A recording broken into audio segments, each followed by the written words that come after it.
in WWF invasion angle right now.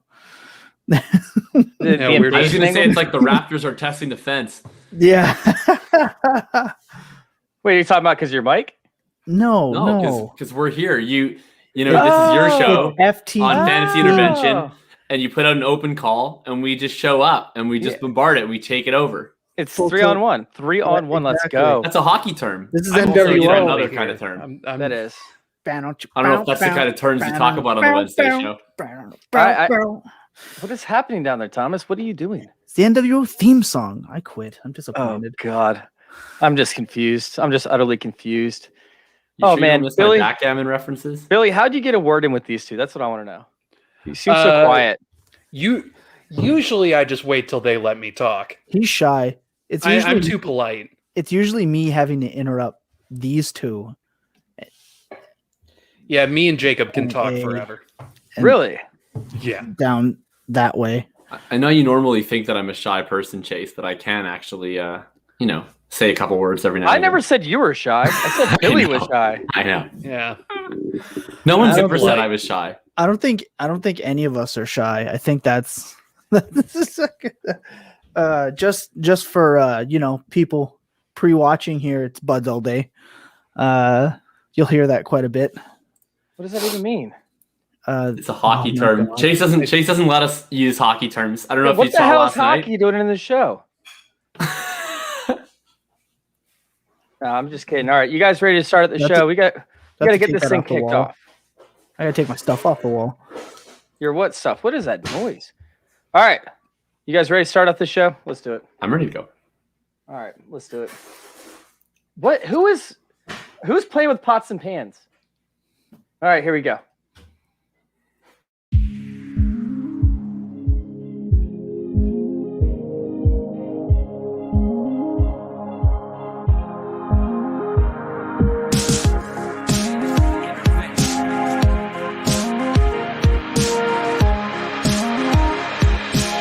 This is Fantasy Intervention.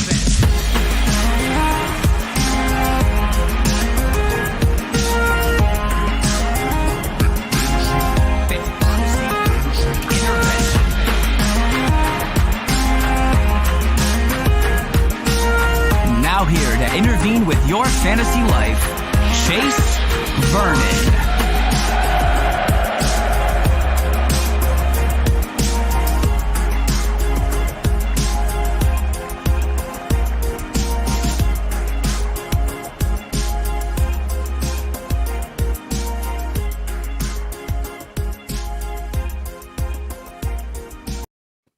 What's going on? Welcome into another episode of Fantasy Intervention coming at you fast. You guys ready? You guys ready to kick this episode off? What's up? Oh yeah, we are, Chase. We know we were waiting. We're waiting all day for this now. Yo. I'm ready. I don't know if I'm look. I don't know if I'm quite as excited as them. I just saw you 24 hours ago, and here I am stuck in the middle with you.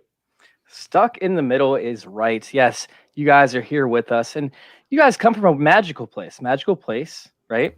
Called Full Tilt. Wait, the Full Tilt podcast, right? So sitting there, Canada. Oh well, yeah, Canada too, but I don't like to mention that place. Well, he's in Texas. So wait, Billy's in Texas? Yeah. I thought you were Canadian this whole time. No, I didn't know that. Oh, I like you. Thomas thought I was British when he first met me. I did, legit, because we got to check the time zones. I say lads all the time, and I think that lads in Texas. What lads, mate? He was up at odd hours of the night during when we first met for drafts. I was like, he's got to be in the UK. It's nah, bro, I'm in Texas. And hearing his voice for the first time blew my mind. I've never heard somebody say lad in Texas. Well, guess what? We got an episode of a special mock draft.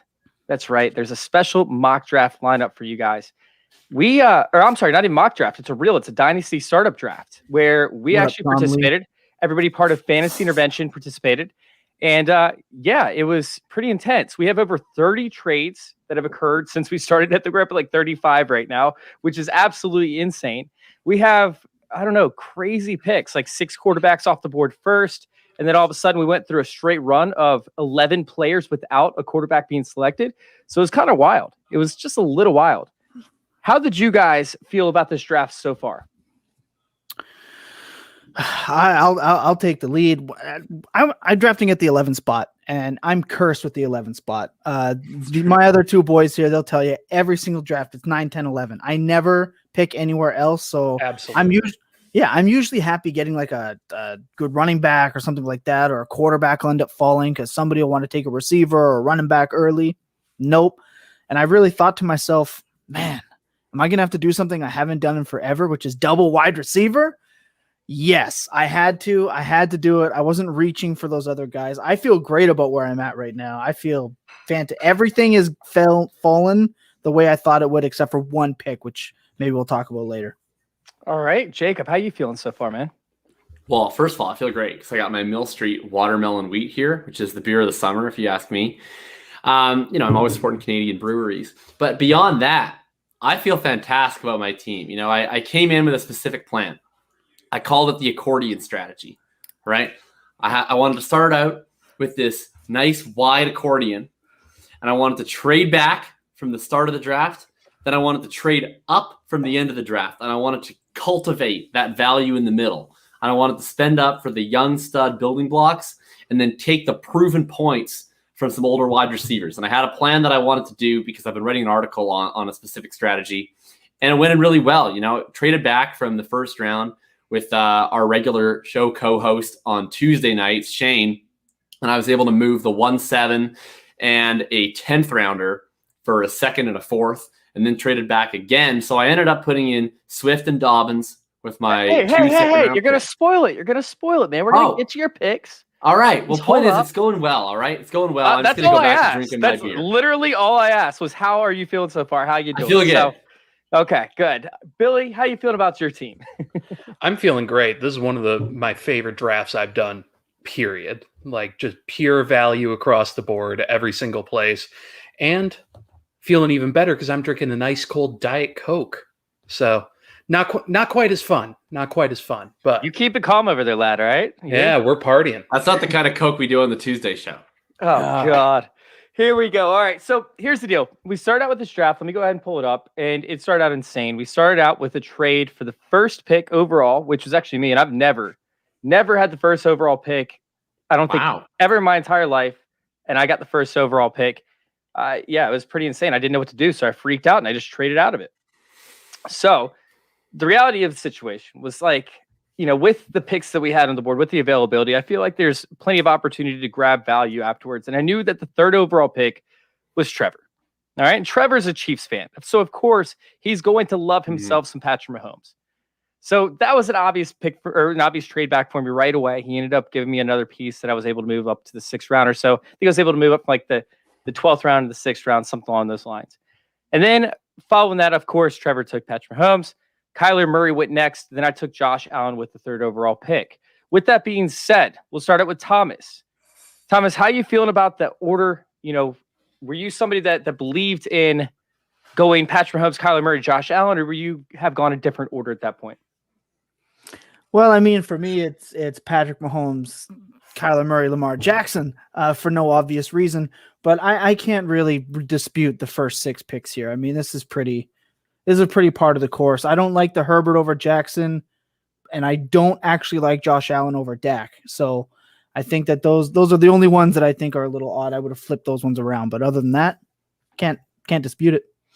All right. Well, I'm going to sit there then because I think that we're all pretty much in agreement. So those are the top 6 quarterbacks in this draft because we followed up with Dak Prescott, Herbert, Lamar Jackson. Sure, you could end up throwing like Trevor Lawrence in there if possible, but overall, this was actually a pretty standard startup. I was a little bit shocked that another quarterback wasn't picked up till Trevor Lawrence at the 208. However, we had up next with the 7th overall pick, Jacob. And Jacob ended up trading out. He had the option to take Christian McCaffrey, of course, Taylor, Barkley, Kamara, anybody. And yet he chose to trade out. And he ended up moving back, I believe, to... It was 2-8 originally. 2-8 originally. So Yeah. tell me a little bit why you just didn't want to take Jonathan Taylor there or Christian McCaffrey. I mean, we talked about a trade earlier today, and you said you never trade Jonathan Taylor. So why not just take Jonathan Taylor at that point if he's somebody that is untouchable? Right. So part of that is, I'm a Colts fan. So I've traded away Jonathan Taylor once in my home draft, and we've talked about this on our other show. It had catastrophic results for me. So I'm just simply not trading away Colts stars ever again from an emotional perspective. But before I press the big purple button that says draft, I can emotionally allow myself to make those trades. That way it's not sacrilegious just quite yet. So, my plan coming in was I wanted to trade back out of the first no matter what. I was very set on that I wanted to get 2 running backs in the second round, and I wanted those to be 2 of Swift, Akers, Dobbins, and Gibson. That was very key to my plan coming in. So if I was there at the 1-7 and no one was offering a trade, I would have taken Jonathan Taylor. Personally, Taylor is my number 5 player on the board. I think there's a clear top 4 quarterbacks, those first 3, and I would take Lamar Jackson in there. After that, I'm going Taylor. But to me, I got an opportunity to trade with Shane, and I got the 2-8, and then we'll talk about what happens with the 2-8 later. But I ended up getting the 2-8, and I got the whatever the round 4 pick is in there. So the 2-8 and the 4-5. And I gave my 1st and my 10th. So the way I looked at it, round 4, I'm going to be able to get either a stud wide receiver, maybe a running back who's falling, maybe a tight end in a tight end premium league. And I'm probably still going to be able to get one of my top 8 or 10 running backs in round 2. So I felt like that was worth it. In round 10, who knows what you're going to get in round 10, but I kind of felt like I'll deal with that later. Well, Jamie comes to the chat. He says Shane keeps taking his guys, which is interesting because Shane's actually been done a decent job of maneuvering around the draft board. He moved up in a couple spots, moved down to regain that value. He's actually done a great job kind of cultivating different picks and different values. But then Cooter comes and says, so who won the draft? Well, Cooter, we started this draft on Saturday, and we're only in round 10 or 11 right now. So, yeah, we still have a long, long ways to go. Cooter, it's going to be a fun finish to the draft. Now, obviously, Thomas brought up that he actually went double wide receiver. Pretty much off the bat, which is not something that he'd actually do. He went with Tyreek Hill. And then, of course, Billy was on the clock, which I'm going to go back to Billy because I want Billy's opinion on things. But then on the 202, he actually took Stephon Diggs. So, Billy, looking at it, you ended up going with A.J. Brown, who, in my opinion, probably is the wide receiver 1 in 2021, this upcoming season. The Tennessee Titans defense is going to look like Minnesota's from last year. I think that he has an explosive playability. There's no other receivers on this team. And you with Cam Akers, who I thought was very, very interesting at this point. A lot of people view Cam Akers as, the 4th running back in the 2020 class. And yet you took him at the 2nd running back in the 2020 class and the 5th running back overall. Billy, how are you feeling about Brown? Would you have taken Tyreek Hill or Brown if they were both available at the time? Or would you have stuck with Brown? And then tell me about your Cam Akers take. Yeah, if I was sitting on the board and Tyreek Hill and A.J. Brown were both there, I'm taking A.J. Brown. He's my dynasty wide receiver 1. My dynasty wide receiver 2 fell down the board a little bit more. I think we'll talk about him when we get there.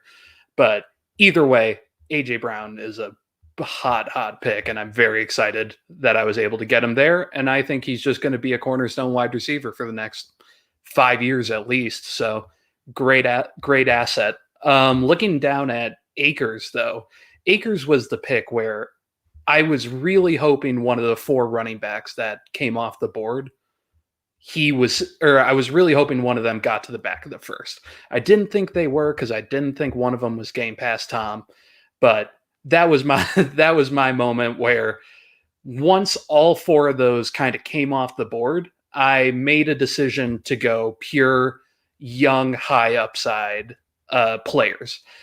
Obviously, someone like Dalvin Cook, someone probably like Nick Chubb, Antonio Gibson, are likely going to outproduce him at least this year. Gibson could be a question mark, but Nick Chubb and Dalvin Cook, I feel pretty comfortable saying they're going to outproduce him.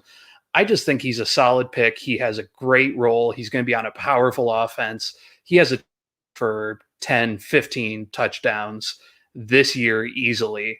I think he has a great upside, and that's what you're looking for in these earlier round picks. Someone with a safe floor, but with a monster ceiling. I can see that happening 100%. He definitely has the capabilities to produce. For Matt Stafford, he's been known to throw to the running back from time to time, and I can definitely see that happening. So, Tom, I appreciate the compliment, right? Saying that my strategy is right in there with Allen, Burrow, Chase, and McLaurin, but you should wait until the tail end of this when I tell you what happens in the 6th round, 7th round, 9th round, and 10th round, because that is full packed of so much action. I mean, we're sitting there and we only had 2 trades so far, but once we get to this 4th, 5th, 6th round, like this is when all the magic starts happening. So stay tuned for this. Now we're sitting there, right? And we end up hitting Stephon Diggs, Justin Jefferson, DK Metcalf, who I think are all accurate picks at this point. Thomas had a great double pick over, with the 2 wide receivers, of course. Then it went Dalvin Cook, who was taken by Aaron. And Aaron actually took Jonathan Taylor before that. So now you see a powerhouse opportunity from 2 running backs that are going to see a ton of volume. I love that start for Aaron. And then, man, you came back with the 206, Jacob. And you took one of my favorite players in this draft, somebody that just got an offensive lineman. Their offensive line should be one of the top 5 offensive lines this year, which people might be shocked to hear, but it's very possible. They finished 10th in run blocking, 13th in pass blocking this past year. You went with, drum roll, who is it? And he's muted. Good job. Good job with the drum roll. Darn. Look, sorry, guys. I went with DeAndre Swift, which should shock nobody if they follow me on Twitter or have ever met me. I'm a man of simple taste. I go for walks, I listen to podcasts, and I draft DeAndre Swift in the 2nd round. That's pretty much just what I do, especially in the quarantine world. DeAndre Swift is my RB4 overall in Dynasty. The only 3 that I would take above DeAndre Swift are McCaffrey, Taylor, and Barkley. Beyond that, DeAndre Swift, even over Taylor, was my favorite running back coming out in the draft last year, pre-draft. I was all over Swift. I think that the opportunity in Detroit is abundant. I'm not really that concerned about whether he splits touches with the Jamal Williams. I think he was always a guy who was probably going to split some rushing touches with whoever he would end up being with. He's a guy where we're looking at that Alvin Kamara, Aaron Jones archetype of a guy who's going to give you tons and tons of value in the passing game, and he's going to be able to chip in between 10 and 15 carries in any given game efficiently. I love the offensive line in Detroit. I love where that franchise is building. I think they're building correctly. They're building up front. And then we'll see what they do with the quarterback situation. Maybe Jared Goff surprises us this year. If not, they'll probably get to have an early pick, and maybe they'll get a Sam Howell or a Spencer Rattler to throw it to DeAndre Swift next year. I'm just really excited about Swift's development. I think he could be a low-end RB1 this year. And then, going forward, I think we have a lot more top 5 upside in his future. Yeah, it's a huge pick with the Detroit Lions offensive line. Matt Patricia and that whole saga was just absolutely brutal for the most part. However, they did do something right. For the 2nd time in Lions history, in the past 40 years, they drafted 2 offensive linemen in the first 4 rounds within 4 years. They did that twice.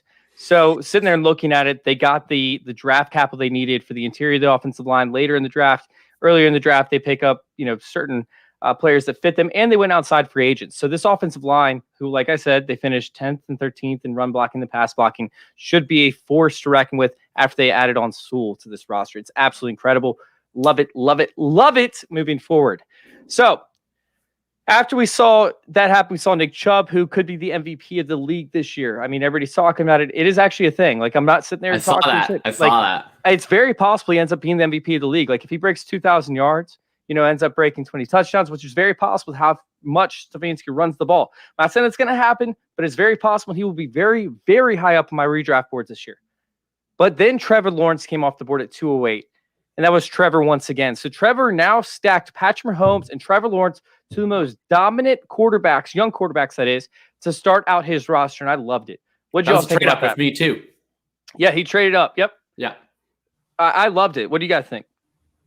Yeah, I love the powerful quarterback combo. I think it's a good move, especially in these super flex drafts.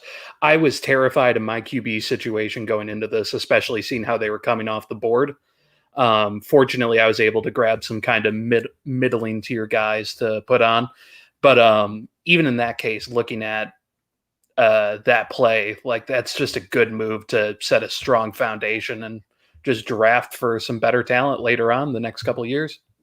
Yep. I agree with you 100%. So we sat there and we went CeeDee Lamb next, who I love the pick there. I think that CeeDee Lamb is a huge value. He's one of my favorite, dynasty assets moving forward. He's probably he's my wide receiver 6 or 5. Then you took J.K. Dobbins, Jacob. So you're sitting there matching up J.K. Dobbins with DeAndre Swift. That's a great pairing, of course, to start it out. You didn't get a quarterback in there, but I think you're safe there. I think you're still good. So we sat there. We watched Santos El Halper, aka Jordan, actually go with DeAndre Hopkins. I went with Joe Burrow to pair with Josh Allen. Very similar strategy to what Trevor was doing, of course. And then I went Jamar Chase on the turn. That was a little bit risky for me. We don't know how I was going to perform. But I had Joe Burrow, and now I got Jamar Chase. I actually was kind of weighing the options, whether I should go with like a Davante Adams possibly, or even Antonio Gibson. I think Antonio Gibson was on my queue before that. So, Thomas, do you think I should have gone Antonio Gibson over like Joe Burrow and Jamar Chase and gone a different route with that? Maybe Davante Adams and Antonio Gibson? Or did you like the strategy that I pursued there? Well, for me personally, what you're going to see from my own draft is I am at a state of fade the QBs if there are better position players on the board. And I would have foregone Burrow, and I would have definitely taken Gibson there. And then I probably would have popped a Chase Ridley right after. I think Burrow's the only one there that I don't like. I would have gone Gibson right there for sure. Yeah, it's definitely tough, and it was something where, hey, if Jamar Chase and Joe Burrow weren't there as a stack that I could have for the next 10 years plus, I definitely wouldn't have gone that route. Now I'm nervous because, of course, I didn't, bring in any offensive linemen that are worth anything. Sorry, Taylor. But I mean, sitting there and looking at it, I just think that report you now. Oh, he probably will. He probably will at this point. But I think it is something that could end up paying off. Essentially, it's a big gamble, but I think it could end up paying off in the tail run. Plus, with what I did later in the draft, it offered some upside value with quarterbacks if Joe Burrow does not work out. I'll tell you what, when I saw your turn originally, I thought it was really bad. But I now think that it was really good, if that helps. I think coming in, I didn't know what your plan was at that point, right? All we'd seen, you traded from 1-1 to 1-3. I didn't know exactly what to make of that in terms of going forward. I couldn't believe that Antonio Gibson made it out of the 2-12, 3-1 turn. Yeah. I still would have taken Antonio Gibson over Jamar Chase. I prioritized running back scarcity pretty heavily. But once I saw what you were doing, and we'll get into that with some of the trades and picking up future firsts down the line, building around Burrow and Chase, to me, that made a lot of sense. As for the question in the chat, because I think he went, about right. He went earlier. He went earlier than I would have taken him, to be honest. But I know that people are like, really love 23-year-old rookie running backs these days. I'm not a big Harris guy, but I think it was fine value where he went. I don't know, like what running backs that went before Harris would can you pull up the board here? Yeah, of course. But we're not at Harris yet. Oh, I'm just trying to respond to questions. But who are you, Shane? You put the question on the screen. That's usually the signal of, hey, let's answer this question. Oh, no. I think I meant to pull that off and it didn't come off. I think I actually clicked on the other side and clicked on that and then it came back up. But yes, we will get to that question. 100%. Did you say his name is Husker last night, by the way? Is it Husker or Husker?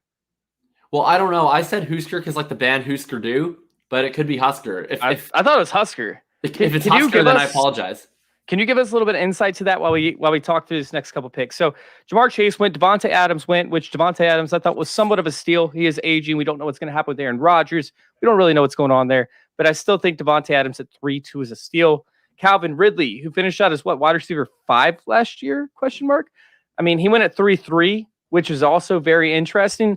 I'm not big on Calvin Ridley. Is anybody in this group big on Calvin Ridley? No. I've been a lifetime fade of Calvin Ridley the whole time. But if Julio's leaving, I mean, it's hard to ignore production. I think between us three, I'm the highest, and I think I like Calvin Ridley at value at best. Okay. So I'm fine with Calvin Ridley. Similar to Tom, I've been fading him since he came out, but he's going to get a lot of targets. I still can't imagine how Antonio Gibson is still on the board, but yeah, he's fine. And it's Husker. Oh, it's spelled Husker. It's Husker if you're a Canadian. I thought it was Hoser. Hoser. All right, so up next is a little bit of a shocker because I thought that these two next players might last a little longer, right?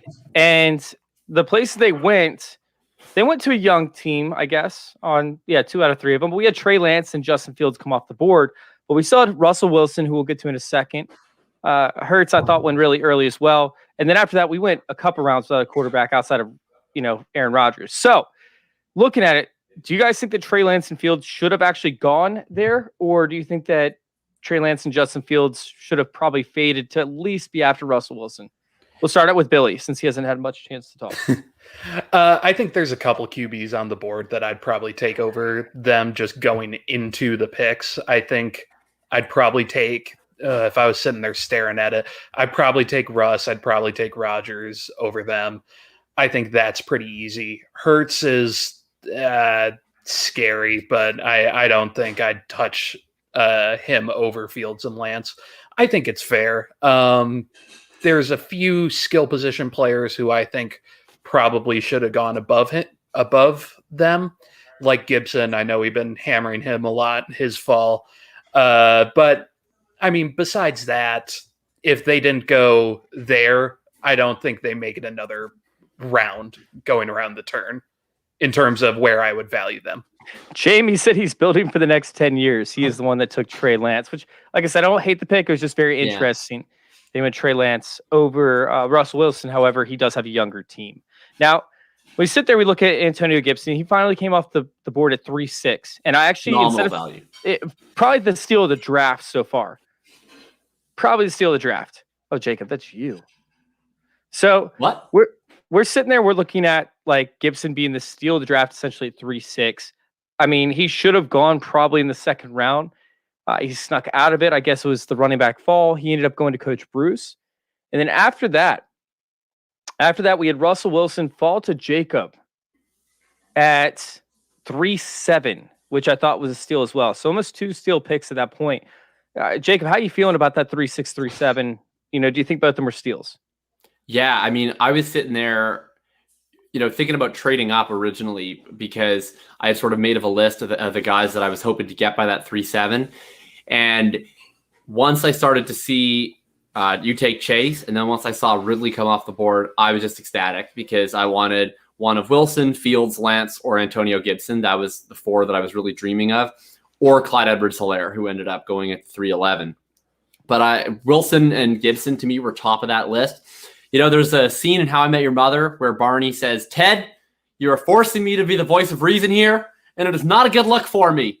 And that's how I felt taking Russell Wilson. Like I'm all about taking young dudes all the time. I'm the one who people hate on Twitter because I overvalue age. And here I am, like the grumpy old man, being like, "Why are you taking a bunch of rookies over Russell Wilson?" And yeah, I mean, I don't know. It's always good, but I get a chance to take players that I almost never roster because I usually know that means it's a really good value. And that's kind of how I felt with Russell Wilson. No, I could definitely see that 100%. It's an interesting point, like 100%. It's just kind of funny that you're a beta, So sitting there and looking at it, as we sit there, we go to the draft board again. We have Najee Harris, who finally came off the board to Anthony, Dynasty Drive.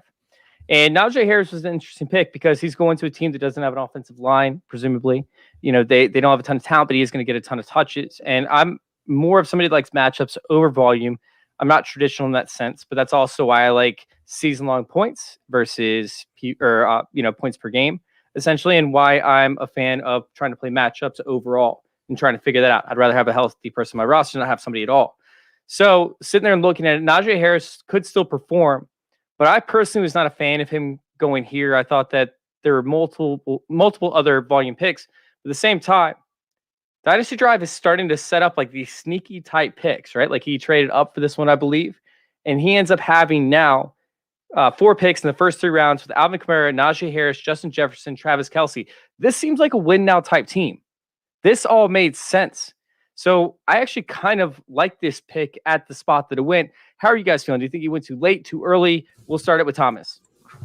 I don't think I'm the right guy to answer Najee Harris take. He's my 3rd running back in this class. I don't think he's going to add much more than what James Conner did for that offense this year, maybe next year. So for a win now, it could go either way. He's going to get, like you said, they're talking about 30 or 40 carries a game. I don't see that happening. He's going to need the pass volume, and since Big Ben can't throw farther than 5 yards, I mean, maybe it'll happen, but he's going to have to catch a significant amount of passes.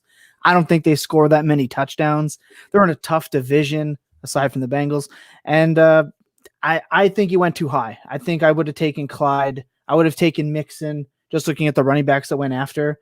Not Montgomery, Billy, and maybe even Miles Sanders over Najee. I don't like the pick there, but I'm anti-Najee. I can't be trusted with those takes. I know it. I'm honest. I kind of like it just because of the fact of how I try to build. And we have in the chat, Husker, I guess. I'm not Canadian, so I'm going to say Husker. Husker said Kelsey over Kittle makes no sense in Dynasty. And the reality is Kelsey's been missing games, right? Kittle's been missing games. He's been getting hurt. Meanwhile, Kelsey has been the epitome of health when it comes to being on the field, getting those 1,000-yard seasons. So with the team, right, of Alvin Kamara, Justin Jefferson, who is young, but then you had Najee Harris, who's going to get the volume, and then Travis Kelce. Pick after that, I'm going to spoil alert. Sorry, people. He went Aaron Rodgers. So obviously he is going to win now and win for the next couple of years. And I think that's a very strong start to a roster. Does anybody think that this is not a contending roster to start out for this year? I think it's. Oh, go ahead, Jacob. Oh, I was just going to say, I think it might be a contending roster, but I think it's just a bad pick nonetheless. I just think that there's multiple ways to build a contending roster. Travis Kelce as a dynasty tight end 1 to me is complete and utter lunacy. I don't even think it's close. Like, I have him as a dynasty tight end 4. No chance I would touch him before Pitts. Not a chance I would touch him before Waller, and I wouldn't take him before Kittle. He's 32 years old. Like, what are we doing? To me, like, the idea that he's going to continue at this pace is just really unlikely. I mean, we might get it for this year. It might happen for a year after that.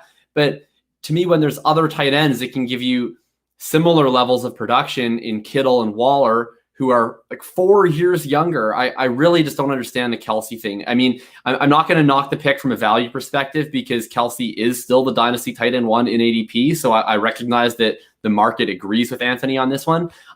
This has been something where I'm fully against the market. I think that the market is wrong on Travis Kelce. And I think that the Aaron Rodgers pick to me is a little bit early too. That being said, I do agree it's a contending roster, but I'm fully on Husker/Huskers side. I don't think Travis Kelce's in the conversation as a dynasty tight end 1. I think he's 31, by the way. He's 31. Let's get that straight. He'll be 32 for the season starting. Nuh-uh. Yeah, huh? Go ahead, Billy. I think it's a contending roster. I think what's scary is there's a lot of players on that team who could see some very serious regression this year. I mean, looking at Kelce, he can't do this forever. Looking at Kamara, who knows what that quarterback situation is going to look like. Rodgers might retire in a month. Like, it's just this situation where there's a lot of talent, and if everyone is out there playing like they did last year, it's going to be great. But there's a lot of players on that roster who could just be out from their like high-end position. Let me go ahead and make a point real quick. If you're playing like a money league, right? If you're playing $50 a person, whatever the case is, and you win first place with your roster, you're going to have 5 or 6 years to actually build your roster back before you actually have to win again. So I actually don't hate that. If you go win your money the first year in a dynasty league and then you just break down your entire league and start over again, just make sure your league doesn't fold or whatever. That is one way to build a roster. You just go win money and then you just break it down. Now you have X amount of years to build it back up. I'm completely cool with that strategy 100%. And that just seemed like the way that Anthony was trying to go. 100% cool with it, especially when you have Kamara fall to you at 110, right? And then you have Travis Kelce fall to you at 310, which I like Travis Kelce that plays. And then Aaron Rodgers, who was the MVP of the league last year, falls to 4-3. I like all the value picks. I'm 100% on board. I mean, we're talking about Aaron Rodgers, could outproduce Justin Fields' career, could outproduce Jalen Hurts' career, could outproduce Trey Lance's career. I'm not saying that's likely, but it is possible just in 1 year. Now, let's go ahead and move on, right? Because we got 6 more rounds to cover. We're sitting there, we look at I'll let you talk on the next one, Thomas. Let's get back to the motion. We have Clyde Edwards-Helaire, and then he goes, and Thomas is at the 11th spot, right? So he has 3-11, 4-2. He takes Clyde Edwards-Helaire, and then he comes back and crushes this next pick with Javonte Williams, who I absolutely love.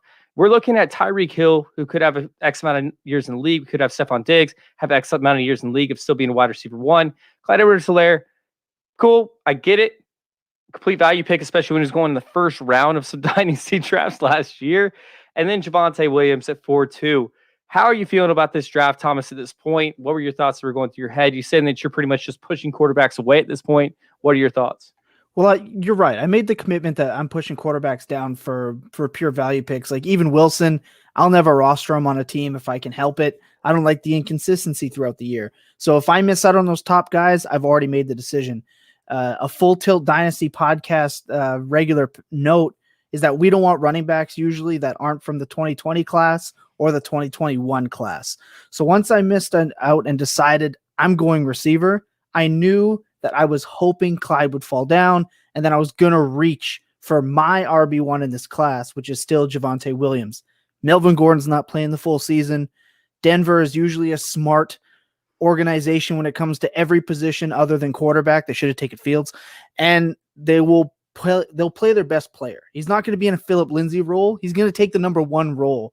17 games. I think I can win even with these 4 position players. I feel great about it. It is a risk, obviously, taking a guy like Javonte over some of the guys that went after him, like Rodgers, Kittle, Derrick Henry, even my favorite receiver in the league, DJ Moore.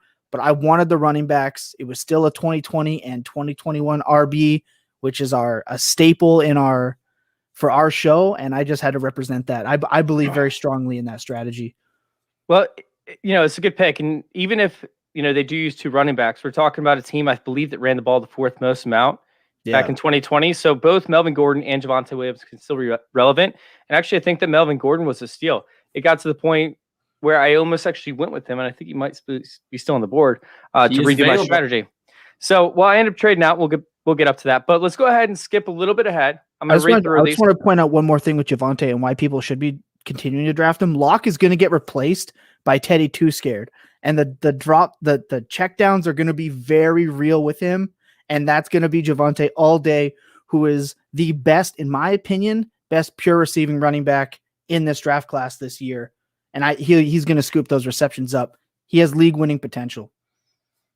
All right, so we had Aaron Rodgers, like we already talked about, and then George Kittle, who was the second tight end off the board. I like that.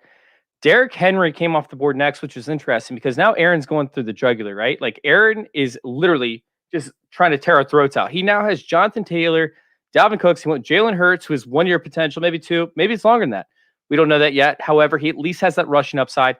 And then Derrick Henry, like you're talking about 3 dominant running backs, a quarterback who wins with his legs and who just melted faces the tail end of last year. Man, like this was a killer start. First 4 picks. It was probably my favorite first 4 picks when it comes to winning now, although we did talk about how Anthony was putting together a good team as well. But that's another contending roster. And then the other contending roster was Jacob. And Jacob, had Swift. He had J.K. Dobbins. I mean, he's sitting there just like literally lining up piece after piece after piece. He went with Russell Wilson next. He is ready to win. And he goes with Kyle Pitts. I don't even want to talk about that because the next pick was Darren Waller, which was such a better pick for him. Are you guys feeling the same way I am, where Darren Waller could have helped Jacob actually be a top 3 team? Or do you think Kyle Pitts is going to just, all of a sudden snap his fingers and be the best tight end to ever live in his rookie year by double the amount of production of what you're used to seeing? So I'm going to jump in because I wanted to mention this with the Kelsey pick. Pitts is the dynasty tight end number 1. So you grab him right now, whether you're winning or not. You want the pure value. Dynasty tight end number 1.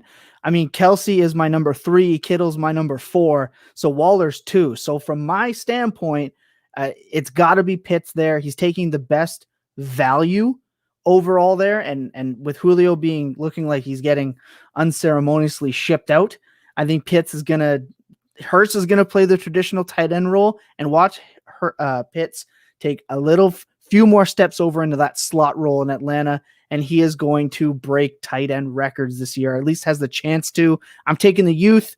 I'm taking the draft capital. I'm taking the production for the best overall value on a dynasty roster. So even if he breaks records, he's still the tight end 6 on the year.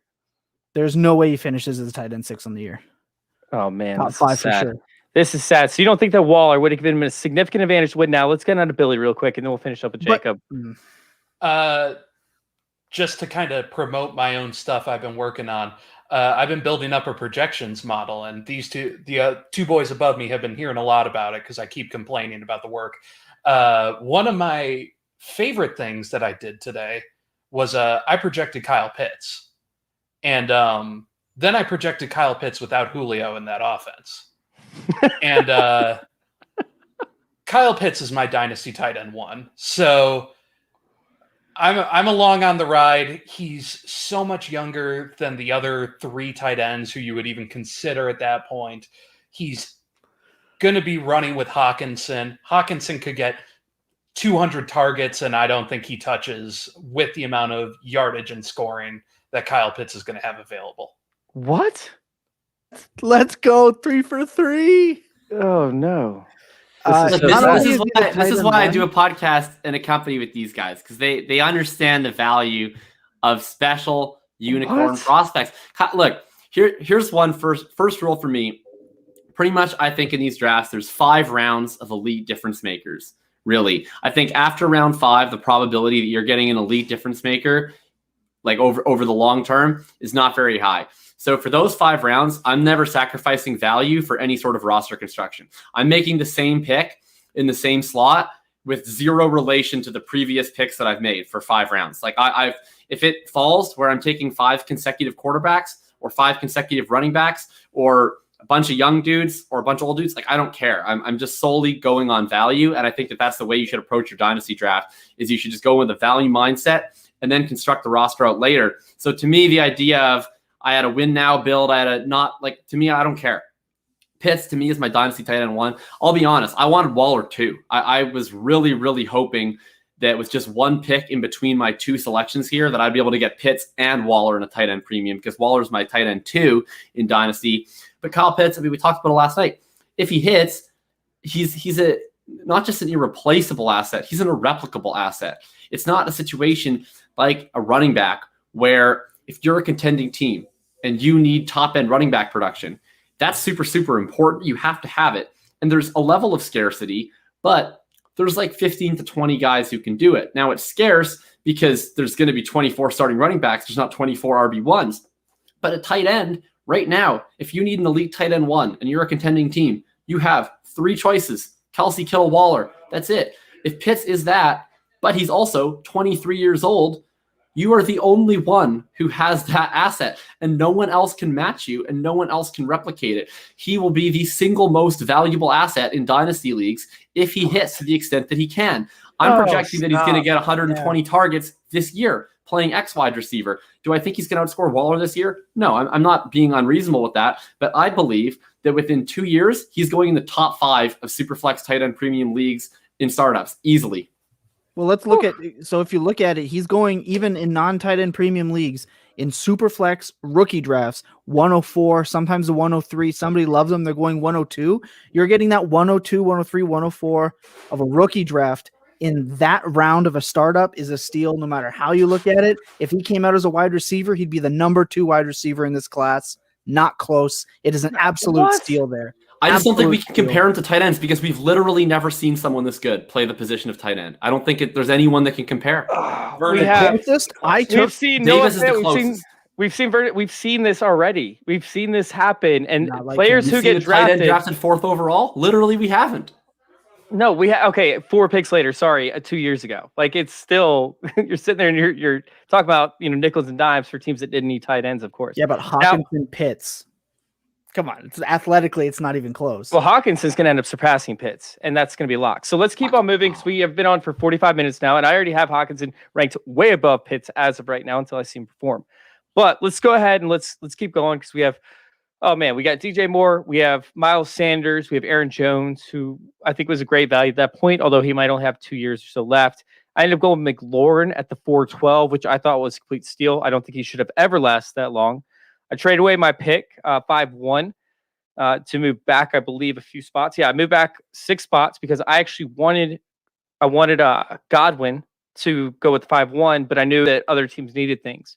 So I traded back a few spots in order to move up to the 6th round once again for the second time, and ended up, Coach Bruce took Ezekiel Elliott. Once again, that's more of like a win now type team. Now he has Antonio Gibson, Nick Chubb, Ezekiel Elliott, Lamar Jackson, Darren Waller. That's a killer team to start out with. Austin Eckler went next, who I think is the most underrated dynasty asset that went to Jordan. Coach Kamish, DJ over there, took Allen Robinson, which I thought was interesting because now he had Saquon Barkley, DK Metcalf, George Kittle, Allen Robinson. That's a pretty sick start himself. Hawkinson was sniped at 5-4. I thought they would make it me to 5-6 if I didn't go with Godwin. I was going to go Hawkinson at that point if somebody took him. obviously Godwin was still on the clock because I went Godwin at that point. Michael Thomas at the 5.5, which I thought was way underrated. This guy still has tons of talent, still has tons of ability for a win-now team. I thought that he would have been snagged at that point. Mark Andrews, Zach Wilson Jr., Amari Cooper, Deshaun Watson.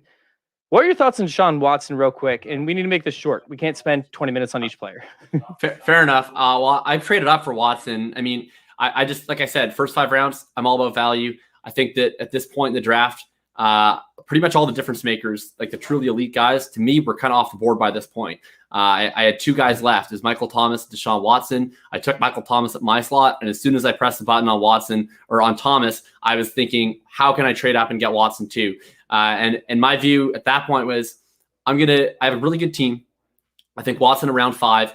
If I take the median outcome, which is that he sits this whole year, he's worth more than a round 5 pick because he was like the 103, 104 in drafts before this. So I'm just going to trade my 2022 first later in this draft. I'm going to get a player in my lineup, and then I'm going to treat Deshaun Watson as like a supercharged version of a 2022 first round pick if I trade up for him. And that was essentially what I did there, where I moved up for Watson. Then immediately I sent Chase 22 first for his 6th round pick. Yep, 100%. This is something which we'll go over in a second. This is something as to where, like, you need to make sure you have a good backup if you do take Watson, just in case. But, I think it was a good overall pick at the value. You're talking about like the 9th, 10th quarterback off the board. But then we end up making it Thomas, who took Josh Jacobs. I thought it was great value at 5'11". Billy grabbed 2 quarterbacks on the turn, Ryan Tannehill and Stafford, who are both very efficient. We just have to see how they, end up performing with their volume, I guess, for each team. But I kind of like the stack of Cam Akers and Matt Stafford, since Matt Stafford does like to dump it off to his running back from time to time. We come back. Thomas Tipple ends up taking Noah Fant, Tua Tagovailoa, Keenan Allen, Mike Evans, Baker Mayfield. We have Daniel Jones. Devonta Smith by Shane says. I thought that was a little bit early for Smith. We still had Higgins on the board. Ayuk was taken a little bit later. Eagles, homer. That's pretty much what it was at that point. But at the same time, it does have a ton of upside. I thought it was early, but I don't hate that pick. Does anybody hate Devonta Smith going that early at this 6'8"? I just hate the talent that went immediately after him. Like looking at Higgins, Ayuk, Judy, Claypool. I mean, they're obviously Devonta Smith is a very highly ranked rookie this year. But there's just so much talent sitting right there that I felt like Devonta Smith would have fallen a little bit further. Yep, I thought so too. But at the same time, he would have had to make it to get to Shane like another round and a half. And Shane being a homer, of course, is going to take his guy. So I get it. Now, we had T. Higgins. And T. Higgins has a lot of target competition, quote unquote. I don't think that's the case. I mean, we saw A.J. Green get 100 targets last year, right? I think it was 109, if I remember correctly. I believe he's going to end up taking some of those other targets away from, I don't even remember who those backups were. Was like Mike something? There was an Alex Erickson, and then there was the bad Mike Thomas. And Mike Thomas, that's who it was. Taylor there now. Yeah, and of course on Tate. So, I mean, you're sitting there and you're talking about him probably, absorbing some of those targets as well. Jamar Chase isn't going to take any targets away from him. I thought it was a good overall pick with T. Higgins. That was by, of course, man chat, Jamie. So, after that, no, that was oh yeah, sorry, my bad. Thomas ended up going Carson Wentz, which I thought was a very good pick. I thought it had a great value. Following that, probably the most interesting pick of the draft, and the most talked about one moving forward, is going to be James Robinson, 6'11". I thought that people that only already owned James Robinson or had shares of James Robinson were still buying him that high. I don't understand where this pick came from, Jordan. He's handcuffing ETN. It shocked us all. I think in our chat, it shocked us all a little bit. I just want to admit, I'm obviously, by look at my board, I'm very clear in the no QB thing. I did trade Chase for this pick. I was panicked a little bit about quarterback. I traded Chase, I think my 22 first and a 23 second to move up and grab this pick. And I'll be completely honest. If T. Higgins was not taken right before that, I was taking Higgins over Wentz because I think he fell too far. People are too scared that Tyler Boyd is going to get too many targets for Higgins to be good. Tyler Boyd's about to become AJ Green in that offense, and that's obsolete. So I would have taken Higgins there, and I would have still YOLO'd the quarterbacks, but I'm happy I got Wentz. I believe in the project Jacob brought me onto that side.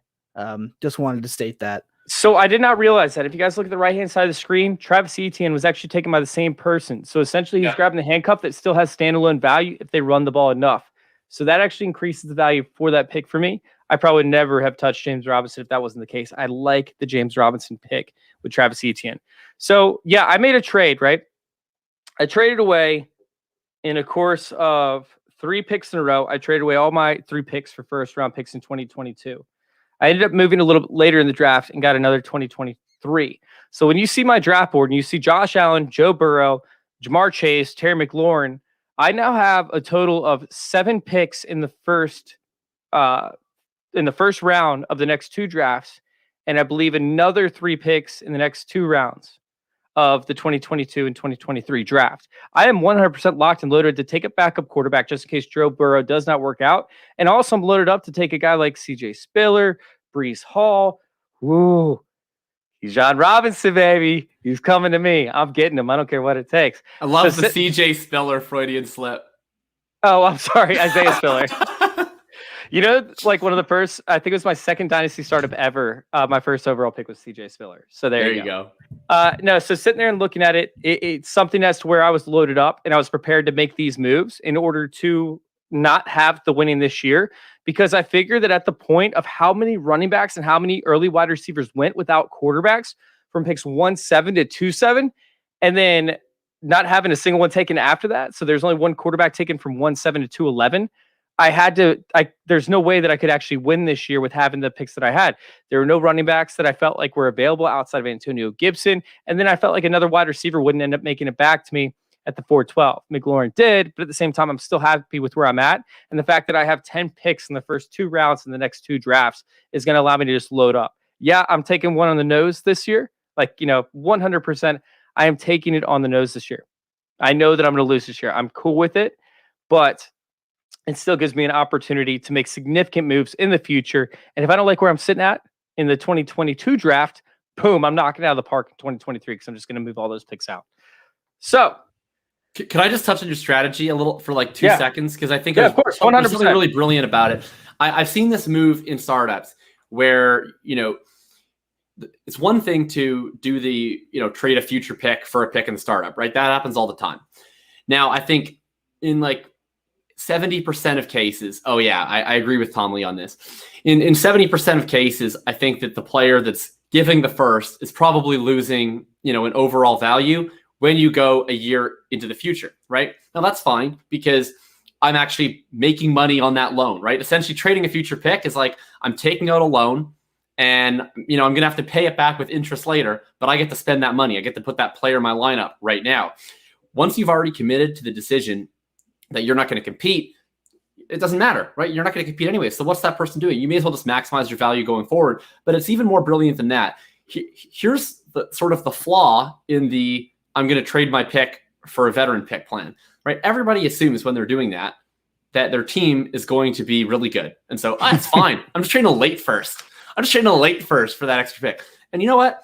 To some extent, it's probably true, right? If only 1 or 2 people in the startup draft are trading their future first, they'll probably have a win now build anyways. And by virtue of getting an extra solid player in the veteran draft, their team now looks better. So to some extent, it's true.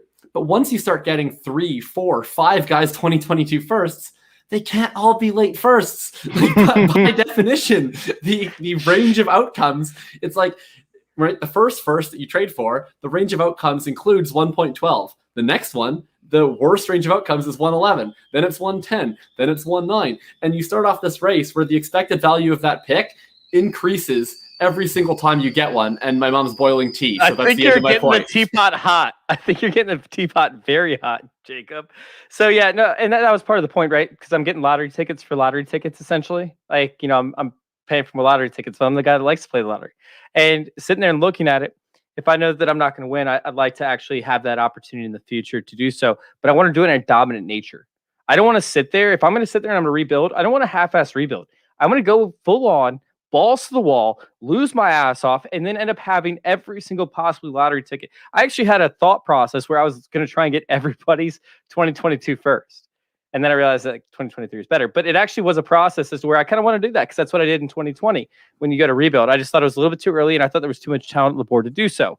However, let's go ahead. I want to move forward with this because we're now 55 minutes in. We're about halfway through our draft board. Let's go ahead and look at Irf Smith Jr. next because we had Brandon Ayuk come off the board after James Robinson, Chris Carson, Irf Smith Jr. I thought that he was going to make it to me in like the next round. Like I thought he was going to make it to me at 8-12 or 9-1. He did not. He got taken from me. It was like my baby, and he just got stripped out of my arms, and I was really, really upset. I almost went and cried. Jordan, you're a monster. You're a monster. Why did Jordan take Irv Smith Jr. at the 7-2? I think that he's worth the 7-2 personally, but I just thought he would fall. I actually haven't ranked that high. There's no way I'm taking Irv Smith above 1, 2, 3, 4, 5, 6. Any of the players that went after him until like Gaskin. Like there's no way I wouldn't have taken him over anyone else in this round. I think that's crazy early. I get that it's tight end premium, but after Fant, like that was it for me for tight ends. I was waiting till Jared Everett way later. I think that's way too. I wouldn't have taken Irv. Much love to you, homie. That's early for me. I was going to say that he saved you from yourself, but then you made a significantly worse pick in round 9. I did not. But Irv Smith Jr., I don't think you guys realize how good he's going to be. I don't think you guys realize it. He is going to see all the volume. He's going to be the man over there. I love the pick, Jordan, and I hate you for it. All right, so we got Jerry Jeudy, Chase Claypool, Mac Jones, which I thought was a huge deal. Mac Jones went at the 7-5, but people are arguing that Mac Jones should be a first-round pick in 2 quarterback leagues. So how does he go at the 7-5 behind guys like Devonta Smith, right before Jalen Waddle, by the way? How does he go that late if people think that he's a first-round pick in rookie drafts? I don't get it. Because he's boring. He's not as fun. He's boring. He's not as fun as the other quarterbacks on the board. And I think a lot of the other quarterbacks who are still sitting on the board, looking at Kirk Cousins and Matt Ryan, and Tom Brady as well, are a lot safer in terms of fantasy value for at least the next 2 years. And Mac Jones is fun. He has a horrible wide receiving core. I understand that's going to change over the course of his career, but I just don't think there's a lot more working against him than a lot of the guys who are going after him. Good pick, Jamie. Good pick, in other words. I thought Mac Jones was a fine pick. I personally prefer Cousins, who I took 2 picks later. But if he had gone Cousins, I would have taken Mac Jones. All right, so let's go ahead and keep on bouncing through this draft. We had up next Jalen Waddle. Makes sense with Miami. Did he pair him with Tua, or did somebody else get Tua? Let's see. Where is Tua Tagovailoa? No, that was Coach Commissioner that got him, not Coach Bruce. Coach Bruce took Jalen Waddle. Let's go ahead and pull this draft board back up. We have then Kirk Cousins that went to the 7-7. That was to Jacob. Jacob, that's a good pick for a win-now type team that, probably could win this year if they actually had a tight end who was going to produce. And then we had Deontay Johnson go to Pittsburgh. Myles Gaskin that went to, Coach Commish over there, Air DJ. He piled up some nice values throughout this entire draft. I was actually very impressed with his drafting style. Is Myles Gaskin Billy traded a first for Deontay Johnson, by the way. Oh, what? Yeah, Billy down here tossed a first for Deontay. High volume. He's going to produce. He's going to sit there and catch a ton of balls sitting next to, Kenny Galladay, Cortland Sutton, A.J. Brown, and now Deontay Johnson. Things are just going to get better for him so long as it's just me now. I just want you to feel really awkward for trading a first round 2022 for Deontay Johnson. That's all. So long as he isn't pushed out of the league for dropping the ball, which I don't think he's going to, it's going to be a good pick. I'm not too worried about it. Do you know another Pittsburgh wide receiver? He goes by the name of Dante Moncrief. He only played for him for like a game or two because he dropped so many balls in one game. Yeah, because Dante Moncrief is bad. Dante Moncrief got hit in the face with a ball. Deontay Johnson was 8th in the league in targets last year. The amount of capabilities, oh, thank God, that's so much better. the amount of available targets that are sitting there for him are going to be great, and they're just going to get better because Roethlisberger can't throw the ball much further down the field. So I have no problem with taking high upside Deontay Johnson. All right, so then we had Tom Brady go after that to, once again, the win now type guy with Dynasty Drive.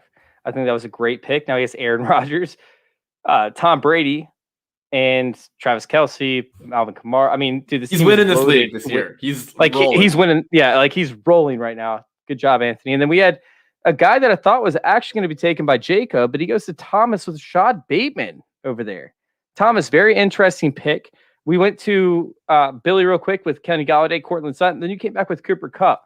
So at this point, Thomas, I want to know, are you trying to win this year? You're trying to win in the future?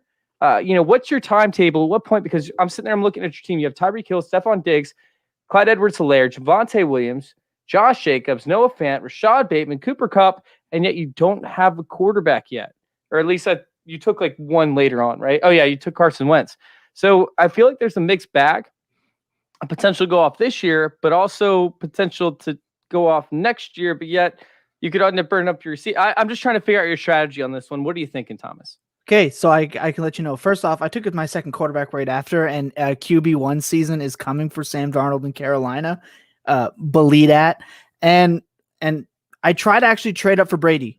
Me and Anthony, my fellow paisan, we're talking trades. He wanted to keep that pick, and we're Italians. I wanted Brady. You can check my clip out on Brady on the Fantasy Intervention YouTube page. I believe in him. I wanted him. He said no. He obviously had a plan. So I actually ended up trading my yeah, exactly. I agree with Tom Lee here. We talk about this all the time. And none of my guys are over the win age whatever gap. 27. I think Kupp might actually be my oldest player on my team, and he's locked in with Stafford. He's that mid wide receiver 2 that'll have that wide receiver 1 upside that he had in Goff's big year or his 10 touchdown season. He can easily hit that again. So I just drafted the best value. I was actually going to take Sutton over my guy, but I was like, there's no way I'm going to get both of them. And I wanted to make the trade for Darnold before I made my pick, because otherwise I was just taking Darnold there. But luckily me and Anthony figured it out. And I got all 3 of the players I wanted. The only thing I'm kind of regretting right now is not taking Sutton over Bateman, but Bateman's a stud. He's going to be a stud. My overall strategy is I can win now and I can win next year or the year after. I'm just building the all around best team I can. Oof. Okay. So you, Sam Darnold, after that, as you finish saying that you're building the best team you can as your quarterback too. Sitting there looking at it, we had Juju Smith-Schuster, which I thought was an absolute steal by Trevor. He came off the board at 8-4. I thought that was a little bit nuts. And DJ Chark, I thought was a little bit too late too at 8-5. But once again, that's Aaron just going for the jugular. If he performs with Trevor Lawrence this year, we're talking about, Aaron just having a beast of a team that's going to go head to head with Anthony for the finals. And I think we can just all cash in our tickets for this year, because I'm pretty sure that's the only 2 winning teams. But moving forward, you went with Robert Woods, Jacob. It looks like you traded your pick away and then received it again in a different trade. Julio Jones went next at 8-7. A little bit of a surprise pick there, being so late with us having so many contenders that we're drafting for this year.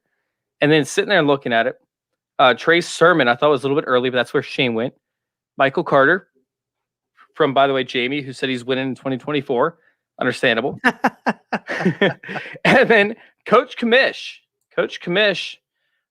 Ended up going with Matt Ryan at the 8-10. That's another one of the contending teams where, he just got value after value after value. It was making me so mad because I was like, God, I wanted to take him. I would have taken him 2 rounds ago, but I wasn't trying to win this year.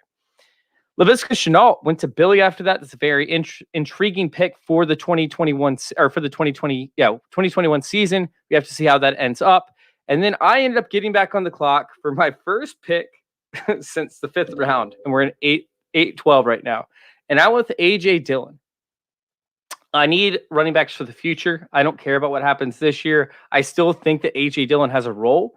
I think that he has breakout potential to the nth degree this year. I thought that he was the best running back on the board, and I was nervous that he was not going to make it to me, especially after seeing Sermon and Michael Carter go off the board. I thought that I was in trouble with these two picks. However, A.J. Dillon sunk to me. And then the biggest discussion of this entire draft, at least on the Twitter world, was Kareem Hunt. Kareem Hunt, who every time that somebody tried to point something out to me in this argument that we had on Twitter, I just countered with, okay, but he's doing this. So you really think it's 6 rounds of separation from Joe Mixon, who went with the 3-12. Talking about the 9-1 at this point. Like, is he worth this value? Somebody's like, well, with Nick Chubb there, with Nick Chubb, he would have finished as the running back 24 in points per game. Meanwhile, Joe Mixon in points per game, who only played 6 games, finished out as the running back 10. Okay, well, there's still, 20 running backs in between Joe Mixon getting selected and A.J. Dillon getting selected. I mean, I'm sorry, and Kareem Hunt getting selected. That's not 20 gap. That's a 14-person gap. You know, we sit there, we look at his points, even with, with Nick Chubb being out and Joe Mixon over the past 2 years. Joe Mixon didn't play. There was 2 games more played by Kareem Hunt. They finished very similarly when it came to the top RB2 finishes. Joe Mixon finished with 12% more RB1 finishes than Kareem Hunt did, but Kareem Hunt finished with 12% more RB2 finishes than Joe Mixon did. It was very close scoring overall when it comes to per game basis over the past 2 years.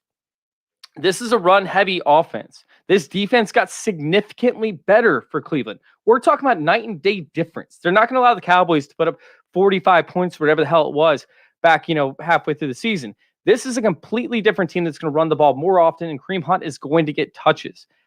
If Nick Chubb stays healthy, great. If he doesn't, even better.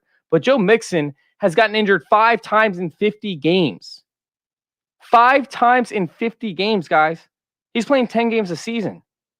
This is a player that has seen wear and tear now. He does not have a good offensive line. And now you're looking at the other side of things where, oh my God, this offensive line is they have the best offensive line coach in the NFL, and they have the best play calling coach when it comes to running the ball outside of arguably the Ravens in the NFL.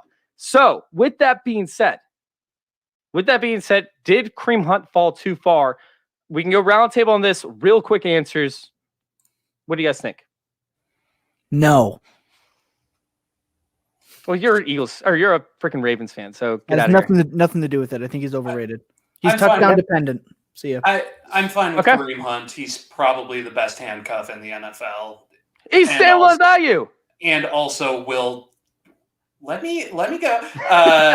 Will also produce without Chubb being there, but just every point you give is just a feather in the cap of Nick Chubb, and that's just how it's going to be. They're a great tandem, but Nick Chubb is going to run for 1,700 yards, and Hunt isn't going to get some of that. And that's regardless of what's going on. We can't say that about Travion Williams or Chris Evans when it comes to Joe Mixon. I thought it was a fine value. I'm not a Kareem Hunt guy because I don't know. I just do you don't guys see all the whole... snuggle together and stuff every night? Like, do you guys just whisper at each other? Nothing. Let me finish because I actually disagree. Well, hang on. I think Kareem Hunt is a good running. Yeah, exactly, Billy. Wait, hang on.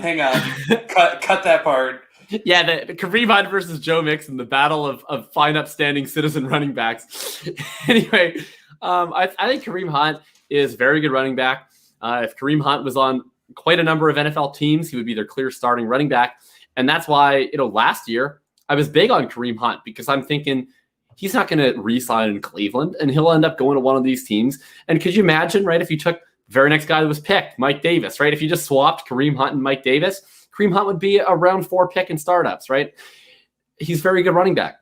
The issue is at this point, he's going to turn 26 this season. So the idea of Kareem Hunt existing in a world without Nick Chubb is no longer going to be the peak Kareem Hunt. It may never even exist. But the reality is that up and through the end of Kareem Hunt's prime, he's going to be the 1B back or the 2 back. I do think at 9-1, it was a totally fair value. I'll be honest, if he was at 9-3, I'm absolutely pressing the purple draft button on Kareem Hunt just 2 picks later. And I'm not a guy that usually drafts Kareem Hunt. So similar to Russell Wilson, when I'm looking at things and I'm saying, here's a guy I don't normally draft, but I would draft him in this case, I think it was a good value. I would take him over A.J. Dillon. Okay, that's fair. And A.J. Dillon, by the way, had ADP of a full round and a half later. I just didn't want to lose the chance on getting him. So we actually had a question come in. I might as well answer it. I was just going to type him back, but Tom asked, was it Tom? Yeah, Tom asked, was there an opportunity? Tom Lee, sorry, I keep on calling him Lie, I think. All right, Tom Lee, was there an opportunity to grab another 2022 or 2023 first instead of Dylan? I did have an offer on the board for 2023. However, I love the 2023 class, but I want an opportunity to compete just in case one of these running backs ended up performing a little bit earlier rather than later. So I did take Dylan over 2023 first round pick. I'm just a huge fan of Dylan. I think that he has a chance to break away, have some big time games. And I also know when I can play him. Like, I know that I can play him up against the Lions. I know that I can play him up against the Vikings. I know there's certain games that I can play him in as to where, like, he's not going to destroy my team if he doesn't put anything up, because these games he's pretty much guaranteed to do so. So, I ended up passing on that. Now, let's go ahead and let's move on, because let's see. We had Mike Davis go up next, which I thought was a great value. But are you guys afraid there's another running back that's still out there that could sign with the Falcons? I mean, Todd Gurley came out and said he'd be interested in going back on a discounted rate. No, because the guy that I predicted to go to the Falcons was Raheem Mostert, and then Jeff Wilson went and got injured for 6 months. So that prediction is out the window, and now I think Mike Davis is free and clear. The smartest move, I think, for them would be to trade for James Robinson, but that's not going to happen. So That's smart. I think Mike Davis has a full path to gain a lot of playing time. They don't need to trade for James Robinson when they have James Robinson on the roster and his name is Mike Davis. True Mike story. Davis is good. Mike Davis was second in the NFL in juke rate. I really liked him coming out of South Carolina. He produced whenever he got the opportunity to in Seattle. He produced whenever he got the opportunity to Carolina. I don't think he's special, but he's a good running back. I don't think he's bad. All right, so we had Odell Beckham, 9-3. It was Odell Beckham. Let me pull up this draft again. Naturally. This went to Trevor, 9-3, and then I took Beckham. Oh, I'm sorry. That was Jacob. Jacob took Beckham because it was the trades. I told you guys there were literally 30 trades that happened during this draft. It's insane. All right, Terrace Marshall, Jalen Reagor, which I thought was a reach. What do you guys think about Jalen Reagor real quick? Does anybody? Big reach. Well, Shane has them as his Twitter header. So, I mean, what are you going to do? Eagles, Homer. I'm buying into Reagor. I Reagor. liked him pre-draft last year. Worst case scenario, he's catching balls from someone who's a better passer than Jalen Hurts next year. So I mean, he's dropping balls. I'm not too worried. He's gonna find. I like Reagor. 10.8% drop rate coming out of college, and last year he didn't do much better. All right, so I'm giving you shit. I understand Jalen Reagor has all the electric tendencies, and he's playing in the slot now, which is what he can actually do because he doesn't know how to run a route, but he'll actually get free releases now. I'm worried that the Eagles are going to turn out to be like the Lions when they were drafting first-round wide receivers one after the other, and Arcega-Whiteside and Reagor are going to join. Don't forget about Jordan Matthews, Jeremy Maclin, Jordan Matthews. I mean, the Eagles might have the worst track record. Yeah, he played like 4 years in the league. He was great. All right, so Macklin's good, dude. If Jalen Reagor has a Jeremy Maclin career, that's an excellent value. In round played 9. 4 or 5 years in the league. He had a wide receiver one season. Yeah, he had 100. That's good. I don't think he was one. I think he had 1,000 years. Season. I don't think he made wide receiver one. Look that up. Yeah, he did. No, like trust me. He had 2,000-yard seasons. There was one season where he caught every touchdown on earth, and he was a wide receiver one. Because I have this charted. All right, I misspoke. He did have a wide receiver one season. Congratulations, you had 4 years in the NFL, 5 years, 6 years, whatever it is. All right, and then the best pick in the draft, probably the steal over top of what we deemed the steal earlier, and that was Adam Troutman. Adam Troutman was by far the best pick in the 9th round. You guys were not going to get away with taking another tight end for me. I am in a 10-bench league, and I dropped him 2 days ago. You took him in round 9. And I'm glad Adam Troutman was the best pick in round 9 because he could have also been the worst pick in round 10. He could have been the worst pick in round 11. I took Adam Troutman as my first tight end off the board in January in a dynasty draft in round 23. Wait. You guys know there's nobody else there, right? There's Michael Thomas there. Okay, you have one wide receiver. Did you enjoy rostering Jared Cook last year? Was that an enjoyable experience? I mean, he was top 14. Actually, but I've been top 9. Top 14? Or Russell Gage outscored Jared Cook last year. Yeah, 33-year-old tight end. He's going to be Kobe Fleener at best. What? Whoa. Rick. Hey, Toby Fleener is significantly more athletic than Adam Troutman. Out of here. What are you talking about? Adam Troutman had like the best three-cone drill in NFL history. He was one of the best agility scores. And the fact that he was the number one run blocking tight end in the NFL last year as a receiving tight end when he came onto the field. How is that a good thing? I don't want my tight end run blocking. Because That's why he's I going to love see Darren Waller. I like opportunities, Darren play Waller action because he plays can't block. close to the lineup or close to the end zone when they go to red zone packages. This guy is going to be sick. Him, Baby Moreau are both steals in your fantasy football drafts. And I'm telling you, Adam Troutman, I have him ranked right here. I was going to let him fall, but no, Irf Smith Jr. didn't make it to me.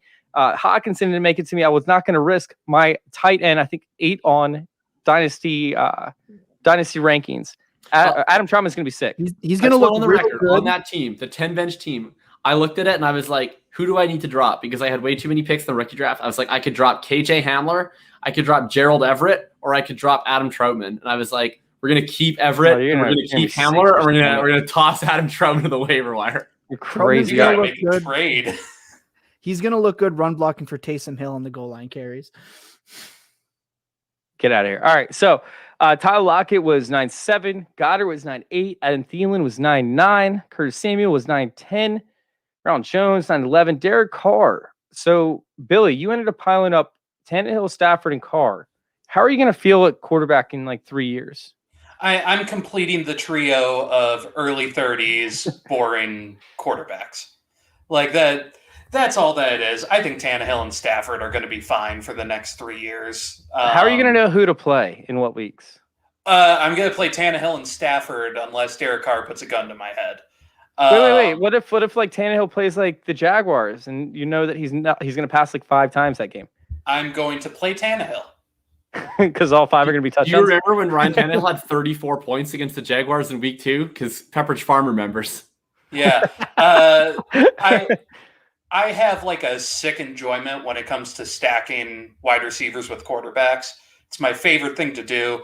I was going to take Robert Woods on that Galladay and Sutton turn, but opted against it. And I knew he wasn't coming back. Tannehill and A.J. Brown is amazing. It's my favorite stack. I just have 3 quarterbacks who are going to produce every week, and that's all I need. And I waited on quarterbacks, so I call it a win. I'm just saying how you're going to feel in a few years from now. That's all. All right, so you're going to need Kyle Shanahan said, we don't know who's going to be alive in a few years. Yeah, well, That was all on 3 of those Sunday. guys are probably going to be dead, by the way. You did not get a few years with Shanahan. It was on Sunday. All right. So we had Derek Carr come off Chase Edmonds. I thought that was one of the steals of the draft as well, with Chase Edmonds going to the 10-1. Debo Samuel. This was interesting. So once again, Dynasty Drive strikes again. He took Thomas's picks at 9-11 and 10-2. He got Ronald Jones and Debo Samuel. I thought that Debo Samuel went way too far. And then, man, freaking Jacob over here took Rondale Moore. Thought that he had a chance to make it back to me. That didn't happen. Rondale Moore is electrifying. He fits in this offense really well. Yeah, treat him really well, okay? I'll trade him to you, Chase. Like I said, I had a strategy. I wanted to go young at the top to prioritize high-value young assets, and then I wanted to go older win-now production at the back. I didn't want Rondale Moore. He didn't fit in my team. I have him ranked ahead of Beckham, and I didn't take him in round 9. But in round 10, I was like, I just can't pass it up. So he's available. You can have him. We'll talk. Actually, you might be able to work a trade out on the show at the very end of it so that not everybody's listening to us discuss trades and thinking really slow. All right, so Damian Harris went at the 10-4. Could be a huge value. Could be a massive value. We don't know if Sonny Michel is going to make the team. I mean, this could have been the steal of the draft. We're talking about what now, 3 or 4 steals of the draft so far. But this is where it starts to get into that range of steals where you have these high upside, low floor guys. I like Damian Harris as a guy that's going to have a decent floor. He's not going to have a high floor, but he's going to have a decent floor, but a very high upside. So it's a great pick by Coach Kamish. And then Aaron went for the jugular again. He had, I thought it was weird, by the way. Aaron took Zach Wilson at 5'8" after just mounting this massive team of Jonathan Taylor, Dalvin Cook, Jalen Hurts, Derrick Henry, Mike Evans. Let me actually pull this up while we're talking. Mike Evans, DJ Chark, Dallas Goedert. Like, that's a stacked team. Ryan Fitzpatrick. And then I believe he had another pick somewhere in here. But anyways, he ended up going with Zach Wilson at the 5'8". I thought that was very interesting just because he had a stacked team. Now, after Ryan Fitzpatrick, it was Jared Goff, Jameis Winston. I was hoping Jameis Winston would make it back to my third quarterback position, but it's all right because I don't need a third quarterback. I'm not trying to win this year.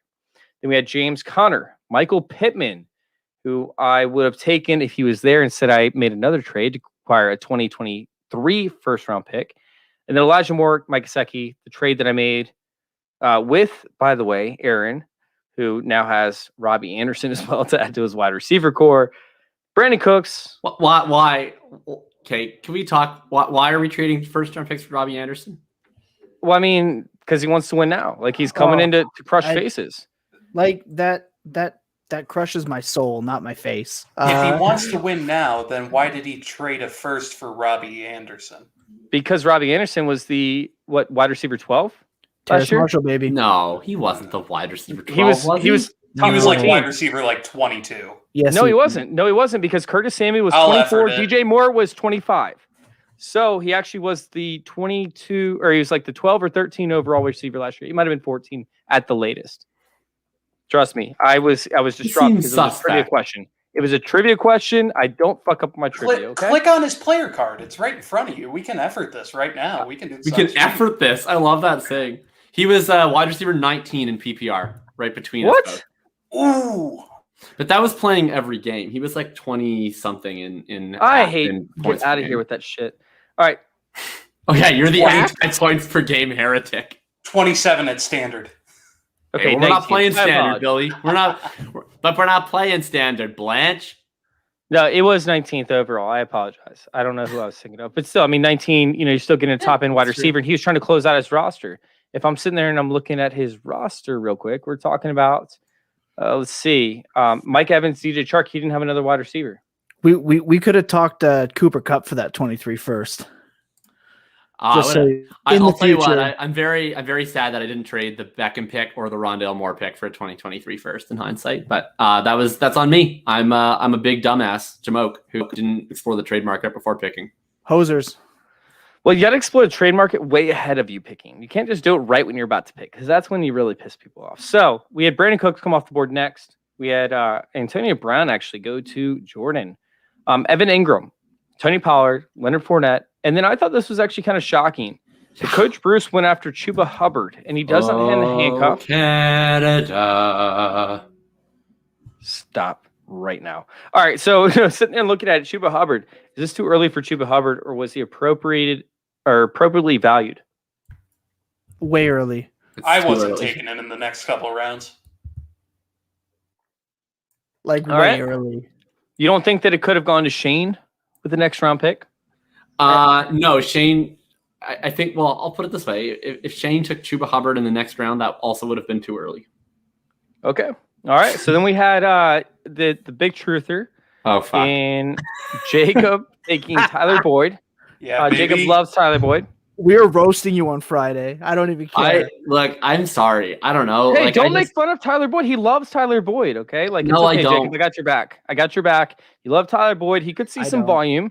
If they pass 700 times this upcoming season, he could see 100 targets. I completely got your, you've been defending Tyler Boyd your entire life, and I get you 100%. I got your back. All right. So Billy went up next, and I literally hate you guys. Will Fuller. How do you feel about Will Fuller? Oh, the best. Billy. I was very happy to get this pick. I really did not think he was making it past Jacob. As soon as he did, as soon as Jacob took his boy, I hit up Yake and Bake and was just asking what it would take to get that pick, because, I mean, Fuller at this point is just such a good value. He has that upside to win you any given week. So sit him in my flex. That's a win. I'm like Bill Callahan. I'm the dumbest team in America. I don't know what I was thinking.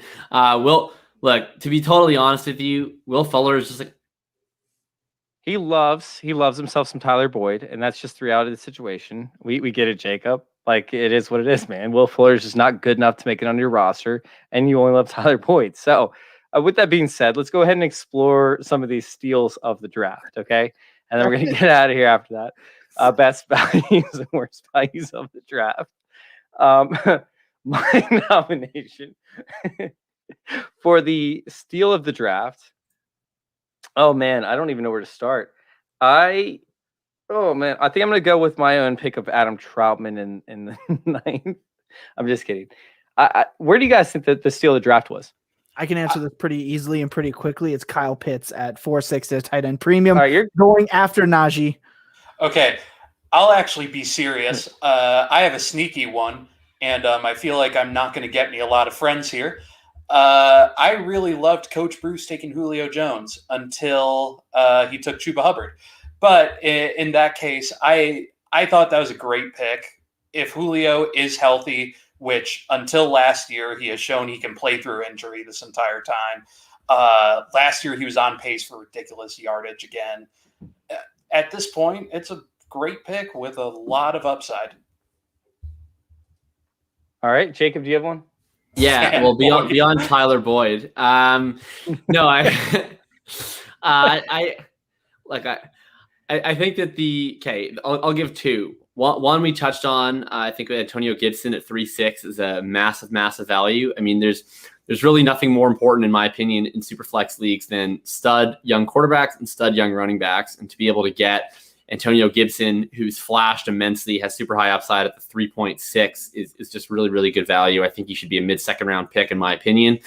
And then the other one, I hate to say it, because this is like the player that I'm fading more than literally any other player in the NFL. But I've said this before. If I would take someone that I don't usually roster, I think it's a good value.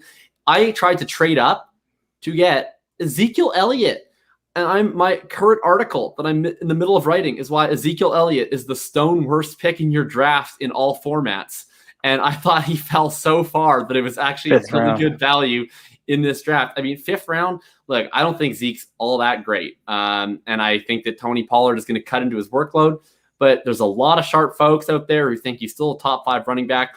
And whatever that percentage is of his range of outcomes, it's certainly a percentage. And to get a chance at a top 5 running back who's only going to be 26 in a top 5 offense in round 5, that's really good. I mean, it's so good I would have taken it, and I hate Zeke. So I thought that was the steal of the draft. I do just want to point out in a more, I don't know, maybe Chase-friendly steals of the draft, I'll go to, I like Jameis Winston at 10.7. I think he's the starting quarterback in New Orleans this year. I'm not a Taysom Hill guy. And the other one, I'm going to give it to Billy with Cortland Sutton at 8.1. I said before I was going to get him. I think he's the alpha in Denver, and I think Rodgers is on his way. If that happens, Billy just notched himself a top 10 wide receiver this season. All right, Billy, you're going to get 2 because I like Chase Edmonds. Number one was Antonio Gibson. Jacob already talked about that. I think that Michael Pittman, who's the alpha in Indianapolis with Carson Wentz, they should have connection. Carson Wentz has a knack for throwing to his big receivers. I just think it's a perfect combination over there. I think that Michael Pittman was a steal by Jamie over there at 10.9.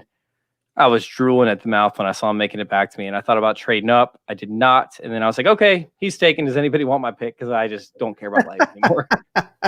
There goes my last chance. I was like, all right, I think I'm going to reconfigure my draft to try and win this year, or try and compete this year. And then I was like, nope, not going to happen. I'm just going to go ahead and get rid of my pick, and that was because of you, Michael Pittman, and Jamie. So let's go ahead and get out of here. Or before we do, actually, let's go ahead and tell me who your next 3 picks are in your queue list.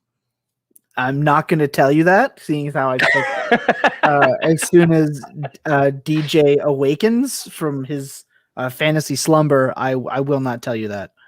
I had Robbie Anderson in my queue 4 times. I was going to take Tyler Boyd, but that's 4 times than he found the end zone last year. Oh.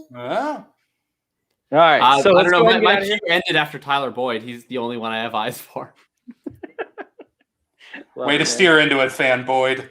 Thank you guys for coming in. Let everybody know where to find you. We'll start out with Billy. Oh, shoot. I was already muting. You can find me on Twitter. Handles right there. Come on. I talk about a lot of statistics. Projection should be dropping soon. And now I'll throw it over to the fan Boyd. Which, just respect, that's hilarious. Like if you draft terrible players, you at least got to make some puns out of it. Yeah, you can find me shitting on Tyler Boyd all the time on Twitter at @FF_RTDB. You can find me yesterday, and that's up on YouTube right now. You can find me every Tuesday on Dynasty Intervention with this guy right here, there, Chase Vernon. Look at you, sir. And Shane Manila at Shane is the Worst. And of course, you can find me on Friday with Tom and Billy on the Full Tilt Dynasty podcast every single Friday. And I got a few articles cooking right now that'll be coming out on Player Profile, I imagine, within the next month or so. Going to be writing one on Zeke. Going to be writing one on Brandon Ayuk, who I traded up for to get in the 6.12 slot. And then I'm going to be talking about this overall draft strategy that I tried to implement here, which I'm calling the inverted draft strategy in Dynasty startups. And I'm going to have a fun series coming up on that. All right. Are you just not going to talk, Thomas? You're just going to let that lay? Hey, I'm just letting. Hey, I'm Soaking letting you be the boss here. You can find me at Thomas Tipple FF. You'll find me hosting the Full Tilt Dynasty podcast every Friday with my two mates here. You can find us at Dynasty Tilt as well. Go check that out as well as YouTube at the Full Tilt Dynasty. You can catch the pods there. You can find me doing work for fantasyintervention.com, getting into the graphics game. So I look forward to moving on with that. Chase, thanks for having the FTDP gang on here with you. Loved it. Appreciate it. Much love. No, I appreciate you guys coming on here. If you guys want to go check us out, you ready? All right. If you guys want to go check us out, you guys can find us on youtube.com/fantasyintervention. Once again, that's youtube.com/fantasyintervention. You guys can also find us over there at facebook.com/fantasyintervention. But speaking of Facebook, thank you guys for joining Facebook. We have Jamie Parag in the chat, along with Facebook users. We have a lot of Facebook users coming on in. Make sure you guys go get authorized. Y'all can actually ask your questions with your face attached to it.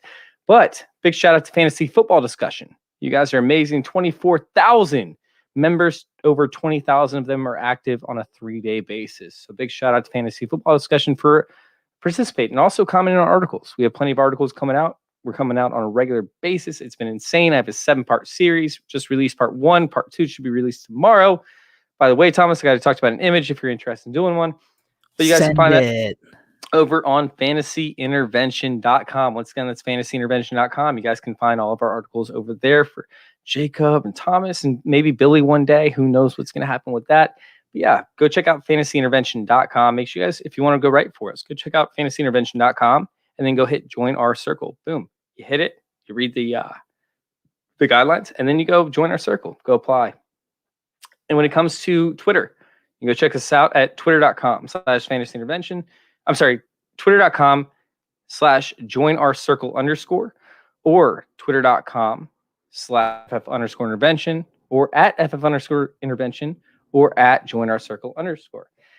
We appreciate you guys for coming in. Thank you guys for joining us for this delightful, startup draft. We have been going for 5 days now, and we are only 10 rounds in. We have 26 total rounds. So maybe this lasts till next week, and we can do another show. Thank you guys for listening, and thank you all for letting us intervene with your fantasy football life.